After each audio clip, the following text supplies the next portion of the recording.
자, 뭐 흉터 성형수술과 흉터 침에 대해서 비교를 많이 해봤습니다. 근데 뭐 어차피 제가 뭐 흉터 침을 할 거니까 흉터 침에 대해서 긍정적인 걸 많이 얘기했죠. 단점이라고 얘기하면 속도가 느리다, 여러 번 해야 된다, 그런 것들이 있죠. 근데 사실 비용과 시간이 충분하다면 이걸 받으면은 받을수록 좋아지니까 만족도는 높죠. 근데 약간 그건 있죠. 우리가 배가 고플 때는 조금만 먹어도 배부르는데 이제 효과가 처음 봤다가 나중에는 좀 이렇게 좀 효과가 좀 이렇게 더디는 게 좀 있죠. 피부 재생이란 건 이게 몸이 적응하니까. 그리고 다이어트도 처음에는 다이어트 한약 먹으면 확 빠지잖아요.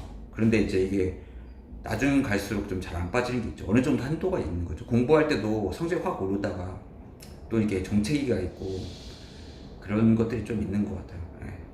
뭐 그런 것들은 좀 어쩔 수 없는 측면이 좀 있는 것 같습니다. 그래서 흉터 성형 수술은 피부의 구조에 따라 흉터를 개선시킨다.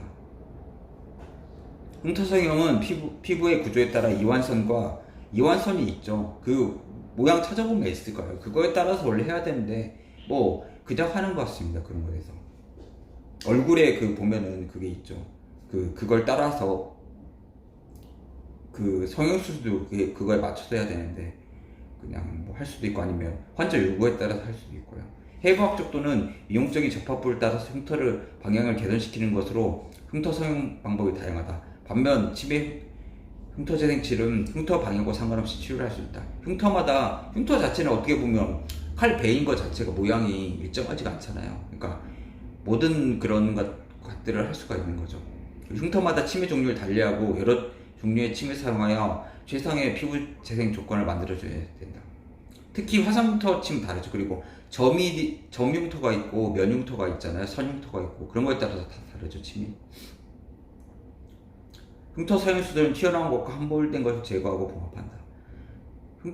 흉터 성형수술은 튀어나오고 처진 걸 제거하는 치료 방법이 있죠. 그래서 근데 스테로이드를 쓰는 경우도 있죠. 그래가지고 그걸 쓰면은 약간 피부가 유축되어 버리기 때문에 약간 들어가는 효과가 있을 수가 있죠. 그래서 켈루이드라든지 이런 것들에 대해서 효과를 볼 수 있죠. 근데 사실 그것 자체도 착색 생길 수도 있고 또 피부 혈관이 증식돼 가지고 스테로이드를 많이 쓰면은 좀 안 좋아질 수가 있죠. 흉터 모양 자체가. 자주 쓸 건 아니죠. 그리고 이거랑 제일 문제가 흉터 성형수술이랑 레이저랑 같이 하고 침이랑 같이 하면은 흉터 침이랑 같이 하면 부작용이나 후유증이 생겼을 때 누가 책임을 지느냐 자체가 책임 소재가 명확하지 않죠. 중간에 붕 떠버리는 환자는 같이 해버리면 같이 하는 게 가장 최상적일 수도 있는데 그러면은 이게 책임 소재가 불분명하니까 뭐 탁구공처럼 왔다 갔다 하는 거죠. 그러면 서로 그리고 다른 치료법 인정하지 않으니까 저쪽 병원에서 부작용이 생겼다 이런 식으로 얘기를 하니까 이게 문제가 될 수가 있는 거죠. 흉터 성형수술은 그래서 봉합하는 과정에서 2차 흉터가 생길 수가 있죠. 그리고 장력이 작용하니까 이게 선이 이렇게 있으면 이게 이렇게 되는 거죠. 이렇게 점점 늘어나는 거죠. 이 선이 이쪽으로 계속 좌우로 당겨갈 거 아니에요. 그러면 처음에는 흉터가 이 정도 선 모양이었는데 나중에는 굵기가 점점 굵어진다는 거죠. 그럴 수밖에 없는 거죠. 특히 관절을 많이 쓰는 부위가 있잖아요. 예를 들어서 무릎이라든지 팔목이라든지 이런 데 많이 쓰잖아요. 팔꿈치라든지. 그러면 이게 늘어날 수밖에 없는 거죠. 몸 고정시킬 수는 없는 거니까. 그렇죠. 반면 피부 재생 치료는 자극에 의해 튀어나온 것이 들어가고 함몰된 것은 살이 차오르는 재생 치료로 치료에 대한 접근 방법이 달라요. 그러니까 약간 차오르게 하는 건 오히려 쉽죠. 한의학적으로 보약이 많잖아요. 그러니까 보충시킨다, 기력이 떨어진 걸 이렇게 늘려준다. 근데 사실 튀어나온 건 어렵죠, 사실.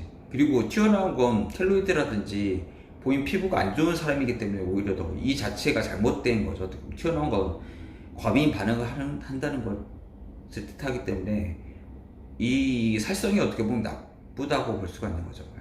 안 되진 않는데 좀 어렵긴 합니다. 그래서 근데 튀어나온 거 사실 서양학이나 이런 것도 좀 어렵긴 어렵죠.